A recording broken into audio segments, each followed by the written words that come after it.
황보선의 출발 새아침. 황보선의 출발 새아침 3부 시작합니다.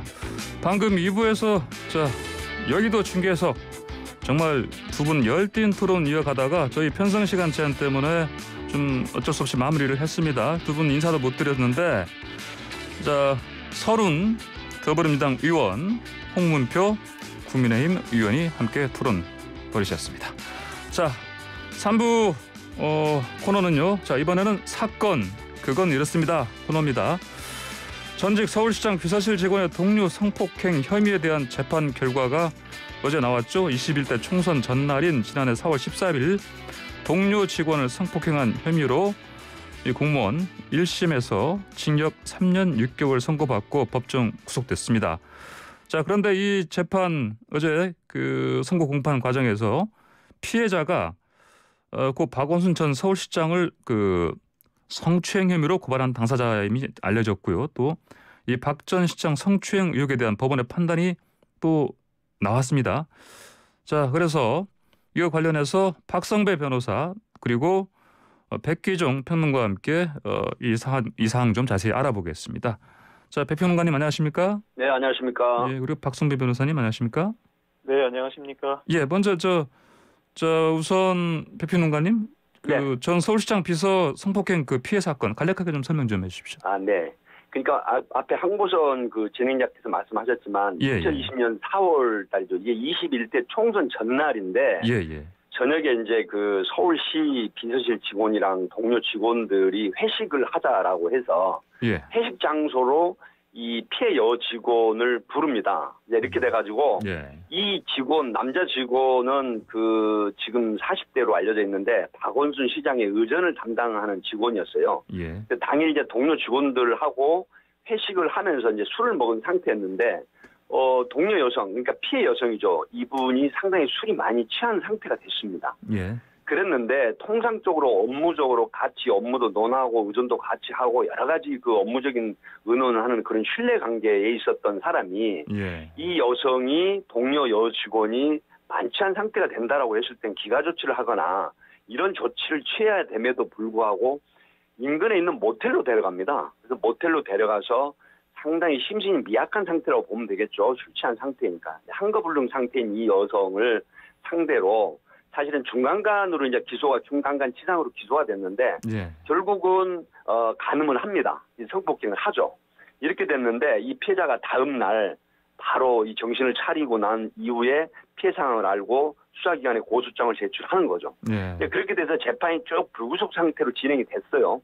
그래서 지난 14일 날 중간간 치상 혐의가 인정이 된다라고 해가지고 징역 3년 6월 그리고 40시간의 성폭력 프로그램 교육 이수 명령을 판결하고 법정 구속을 한 겁니다. 이런 내용입니다. 박 변호사님. 그 이번 이제 1심 판결 형량 이거 대충 예측은 하셨습니까? 이만큼 나올 거라고? 중강간 치상 혐의로 징역 3년 6월 법정 구속이 이루어졌는데 여기서 말하는 치상은 외상후 스트레스 장애를 일컫습니다. 그런데 통상 중강간 또는 강간 혐의가 유죄로 인정될 경우에는 징역 3년, 거기에 치상이 더해지면 징역 6월이 더해져서 징역 3년 6월은 최근 선고되는 형량의 경향 그대로가 반영된 것으로 보입니다. 인정할 경우에는 형량이 다소 낮아지고 피해자와 합의한 경우에는 집행유예가 선고되기도 하는데 피고인이 공소사실을 부인하고 합의도 이루어지지 않았다면 그럼에도 불구하고 유죄가 인정된다면 초범이라 하더라도 징역 3년 내지는 3년 6월에 법정 구속이 이루어지는 것이 최근의 경향입니다. 특히 이 사건의 경우에는 피고인과 피해자 모두 서울시청의 공무원이라 사건이 언론에 알려졌죠. 이로 인해서 2차 피해가 상당했고 피해자가 업무 복귀 어려움을 겪고 있기 때문에 특별히 형량을 낮출 사유도 보이지 않습니다. 그렇군요. 그럼 법정 구속된 것도 마땅하다. 최근에 성범죄 선고 경향과 부합하는 판결입니다. 알겠습니다. 그 피의자는요, 그 피해자의 그 외상후 스트레스 장애가 자신이 아니고 박 전 시장 때문이라는 주장을 계속 해왔어요. 그래서 이제 이에 대해서 재판부는 피해자가 박 전 시장의 성추행으로 상당한 정신적 고통을 입은 것은 틀림없다. 그건 사실이다. 이렇게 좀 밝혔습니다. 또 피해자가 정신과 치료를 받게 된 근본적인 원인은 이 사건 범행이라고도 판단을 했어요. 자, 이에 대한 재판부 판단에 대해서 두 분 의견 어떻습니까? 먼저 백평론가님. 예, 제가 먼저 말씀을 드릴게요. 사실 우리가 일반적으로 피해자 외상 후 스트레스 장애라고 하는 부분은 의학 용어로 포스트 트라우마틱 스트레스 디조더라고 이제 하죠. 이 PTSD라고 하는 이런 부분은 사람이 충격적인 어떤 사건을 경험하거나 신체적, 정신적인 이런 어떤 정말 기억하기 힘든 이런 일을 당했을 때 발생하는 정신, 신체 증상들로 이루어지는 증후군이라는 이런 거죠. 근데 지금 이 가해자로 밝혀져서 법정 구속된 이 사람은 굉장히 황당한 논리를 폈습니다. 사실 재판 과정에서도 이 가해자 정모 씨는 피해자 신체 일부를 만지는 추행은 인정을 한다. 하지만 성폭행 혐의는 전혀 하지 않았다라고 부인을 했어요. 그래서 피해자가 이제 6개월 이상 그 외상 후 스트레스 장애를 이제 입은 것에 대해서는 내가 한 행위하고는 아무런 인과관계가 없다 이렇게 변소를 했습니다. 하지만 우리가 객관적인 판단을 해봐야 되죠.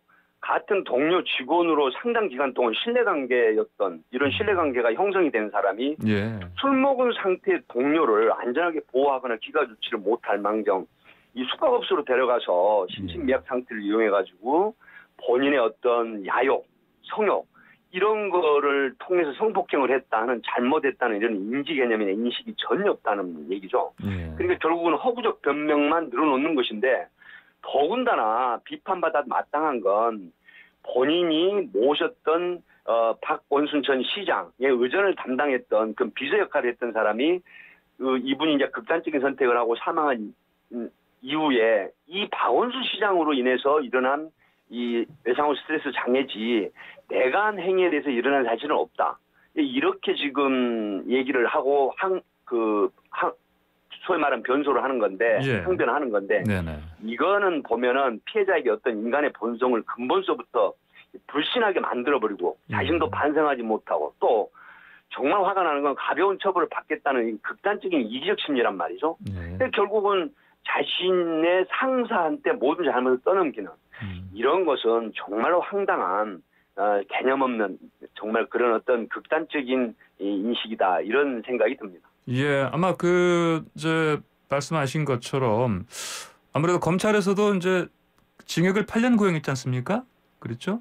네, 징역 8년 구형했었죠. 예, 이것도 그러면 이제 백평론가님이랑 같은 그런 뭐랄까 이제 그 죄질이 나쁘다, 그리고 반성하지 않는다 이런 차원에서 구형한 것 같은데 어떻습니까? 아까 박 변호사님께서는 이제 이 정도 형량은 요즘 추세를 봐서는 뭐 예상하셨다 말씀하셨는데 더 뭐랄까요 이제 약간 징역 3년 6개월이 아니고 더 높은 형량을 선고할 가능성은 없었습니까?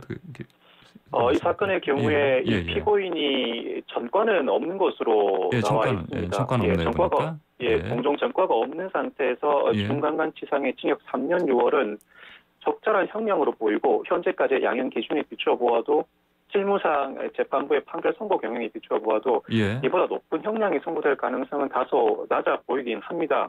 그런데 이 사건의 경우에는 이 피고인이 잠깐만요. 박 변호사님 지금 통화 음질이 좀 안 좋은데 약간 방향을 바꿔보시겠습니까? 이렇게.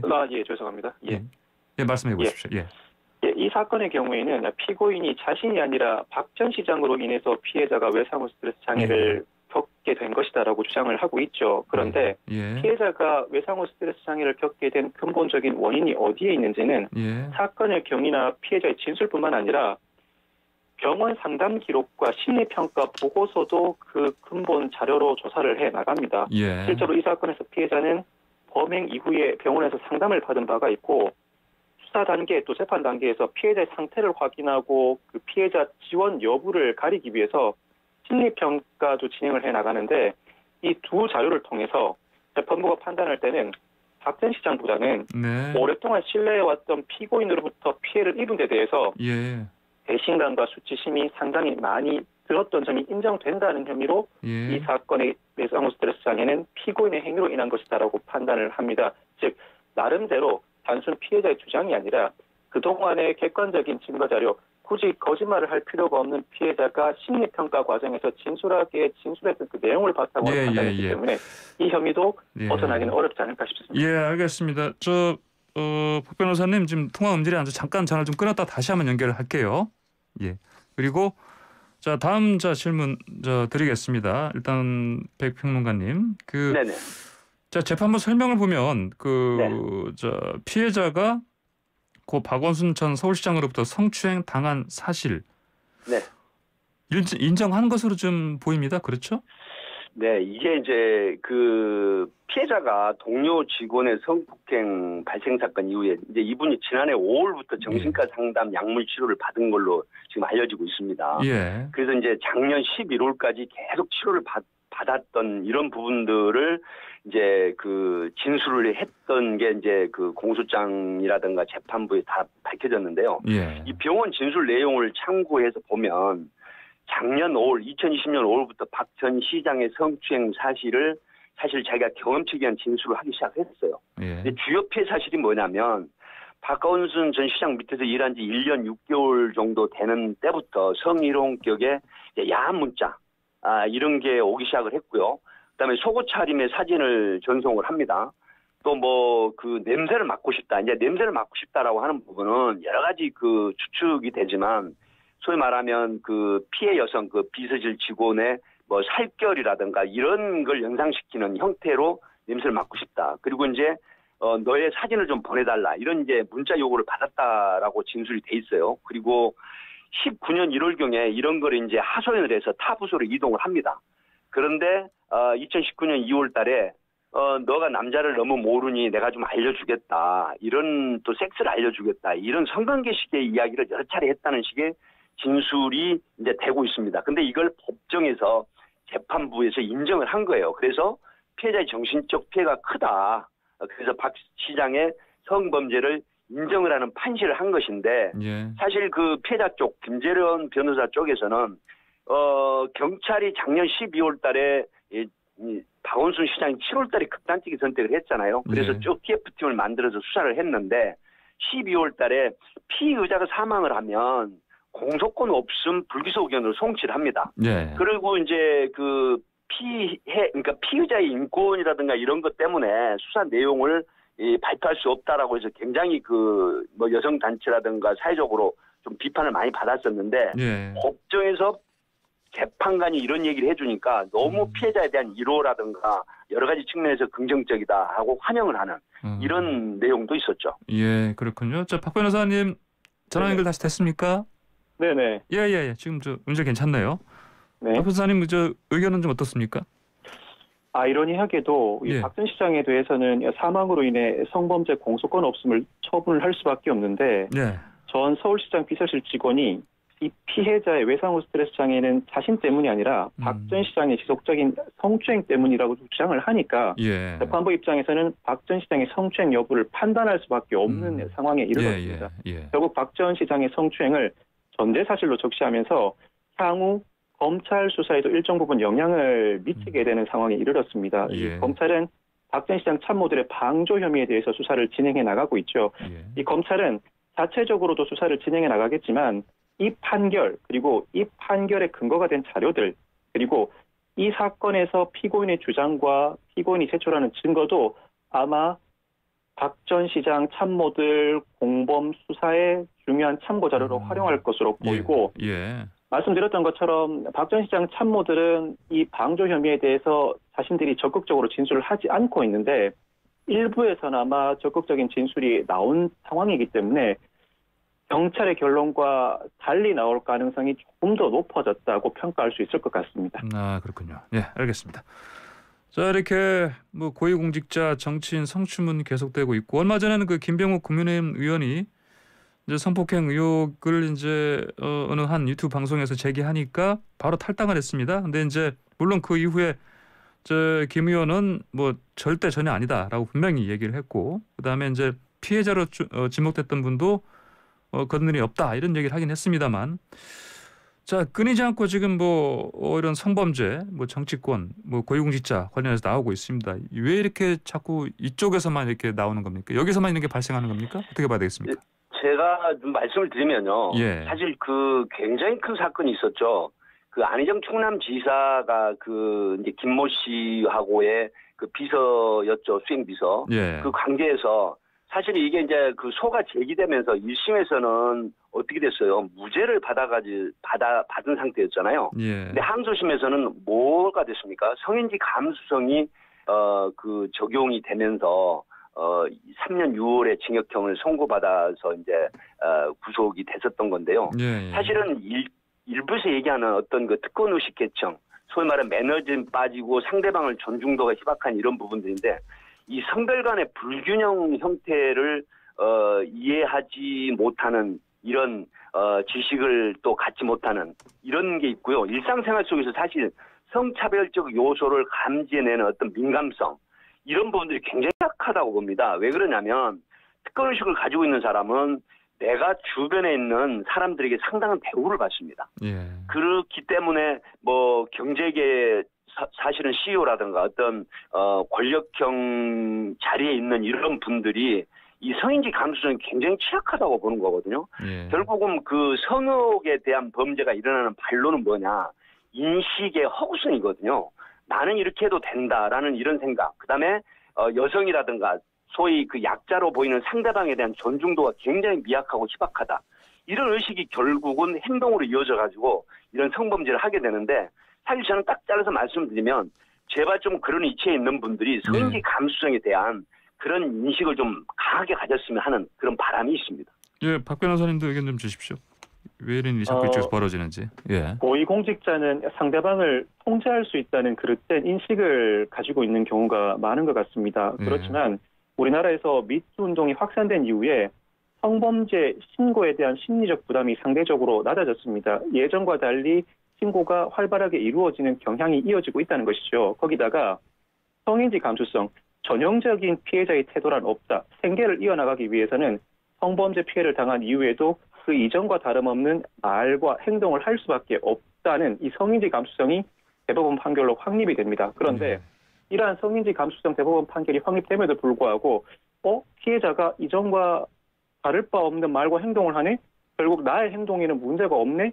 이런 인식에서 그릇된 행동을 반복하는 경향도 보입니다. 예. 결국은 우리 사회 다수 구성원의 인식 변화와 이를 반영한 대법원 판결이 확립됐음에도 불구하고 고위공직자의 인식은 이 변화된 사회 환경과 인식을 따라가지 못하는 데서 반복된 성범죄로 이어지는 것 아닌가 싶은 생각이 듭니다. 네, 알겠습니다. 자, 다음 이슈 좀 같이 한번 알아보겠습니다. 검찰이 16개월 된 정gin이를 학대 숨지게 한 혐의로 기소된 양모에 대해서 살인 혐의를 적용하는 공소장 변경 신청했습니다. 그렇죠? 네. 예. 배평론가님 이제 간략하게 좀 어떤 내용인지 좀 설명 좀 해주십시오. 예, 사실 가슴이 아픕니다. 이 사건을 얘기를 하면 다른 매체에서도 이야기를 하면서 참 먹먹한데요. 이 정의 사건 살인죄로 공소장 변경을 이제 검찰이 신청을 합니다. 그러니까 재판부가 허락을 했는데요. 사실 학대로 인해서 사망한 16개월 정인이가 가해를 한 양모에 대한 첫 재판이 지난 13일 날 오전 10시 30분 서울 남부지방법원에서 열렸습니다. 그런데 검사가 기소 당시 검찰은 아동학대 치사죄를 적용해서 기소를 했습니다. 그런데 검찰이 양모인 장모 씨, 그러니까 기소 이후에 여러 가지 그 법의학 전문가라든가 뭐 소위 말하면 심리 생리 검사나 행동 분석 등에 대한 통합 심리 분석 결과 보고 이런 걸 이제 참조를 했다라고 이런 결과를 보면 아동 학도 치사죄보다는 살인죄로 이 기소를 해서 재판을 받게 하는 게 타당하다. 그리고 그 양모인 장모 씨 이분이 35세 된 사람인데요. 살인의 고의성이 입증됐다라고 해가지고 살인 혐의를 추가를 하겠다라고 하니까 재판부에서 이걸 받아들인 겁니다.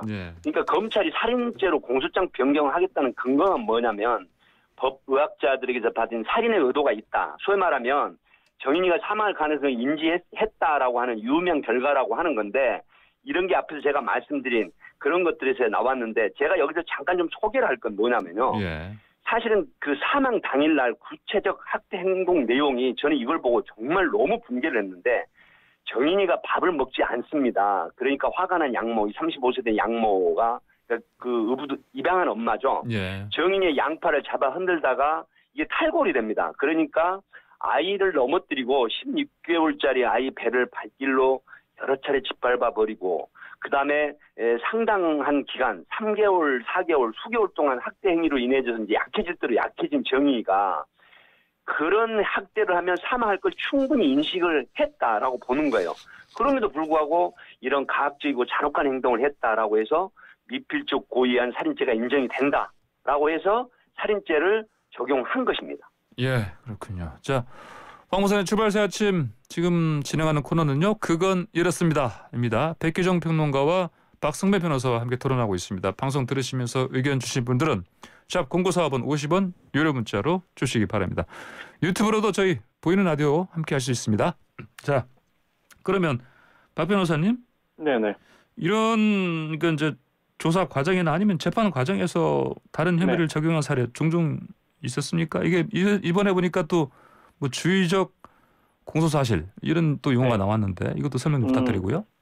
이 사건에서 검찰은 살인죄를 주의적 공소사실로 아동학대 치사를 예비적 공소사실로 적용을 해달라고 요청을 했습니다. 취지는 살인죄를 먼저 인정해 주시고 혹여나 살인죄가 인정되지 않으면 아동학대 치사라도 인정해 달라는 취지입니다. 아동학대는 예비적 공소고요. 그렇죠. 아동학대 치사는 살인죄가 인정되지 않을 때 인정해 달라는 취지로 공소장 변경을 한 겁니다. 네네. 종종 재판 진행 중에 검사가 공소장 변경을 하는 경우는 더러 있습니다. 근데 이 경우에는 재판을 본격적으로 진행해보고 기존 공소사실 입증이 어려울 수 있겠다는 판단을 했거나 재판부도 심리 과정에서 기존 공소사실이 인정되기 어려우니 검찰에게 공소장 변경을 해보라고 권고하는 경우에 이루어집니다. 그런데 이 사건의 경우에는 재판이 본격적으로 진행되기도 전에 재판에 서두라고 할 수 있는 검사가 공소사실을 진술하는 그 당시에 공소사실을 바로 변경해버립니다. 사실 이례적인 행위예요.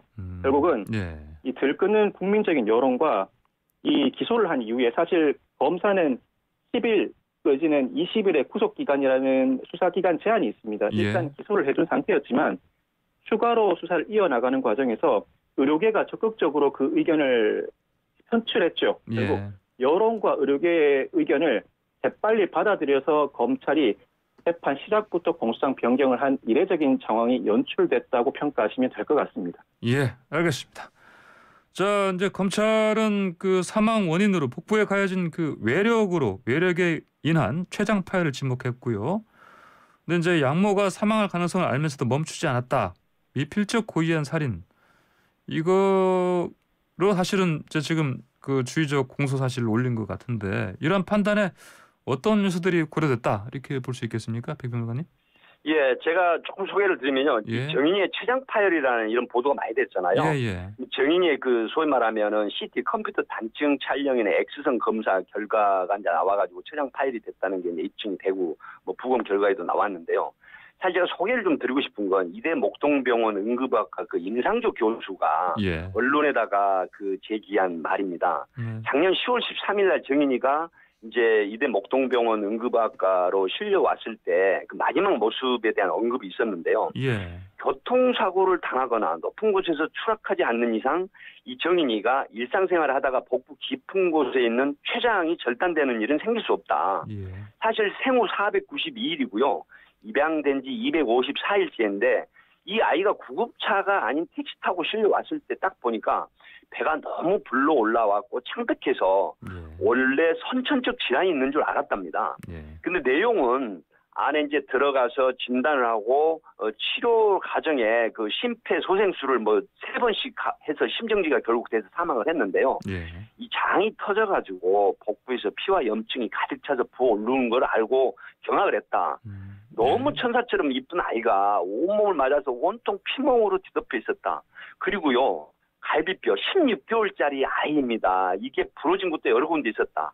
그래서 이제 최종적으로 정인이의 사인은 외력에 의한 복부 손상으로 인한 사망이다. 이런 결론을 내렸거든요. 이런 부분이 이제 언론에 제기가 됐었는데 저는 이 기사를 보고 이 그 언급을 하는 걸 보고요. 정말 현직에 있는 응급의학과 의사가 이런 얘기를 했을 때 얼마나 그 아이가 그런 말도 제대로 하지 못한 아이가 그런 학대 행위를 당했을 때 그 고통이나 슬픔이나 아픔이 어땠을까.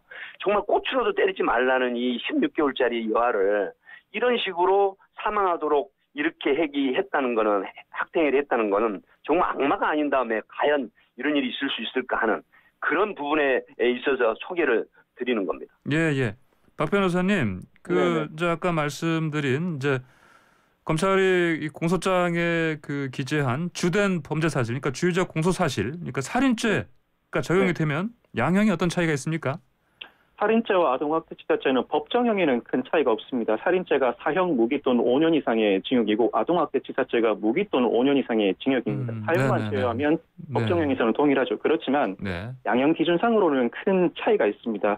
살인죄의 양형 기준은 10년에서 16년, 여기에 특별 가중 요소가 추가되면 징역 15년 이상 무기징역 선고도 가능합니다. 통상 초범이라고 하더라도 살인죄가 인정되면 15년 전후의 형량이 선고가 됩니다. 그렇지만 아동학대치사죄는 기본 형량이 징역 4년에서 7년, 여기에 비난할 만한 범행 동기나 학대의 정도가 중한 경우 등 특별 가중 요소가 더해진다고 하더라도 징역 6년에서 10년 정도가 권고됩니다. 물론 이보다 더 높은 형이 선고될 수는 있겠지만 대체로 법원은 양형 기준을 준수하기 때문에 아동학대치사죄가 적용되는 경우보다는 살인죄가 적용될 경우에 형량이 훨씬 높아집니다. 피고인 입장에서는 적극적으로 다툴 수밖에 없는 상황입니다. 예, 그렇군요. 자, 이제 검찰이 그 양모의 주된 혐의를 이제 살인죄로 이제 변경한 데는 법의학자들 그 부검 재감정 소견도 그 주요 근거가 되지 않았습니까? 이게 어떤 내용입니까?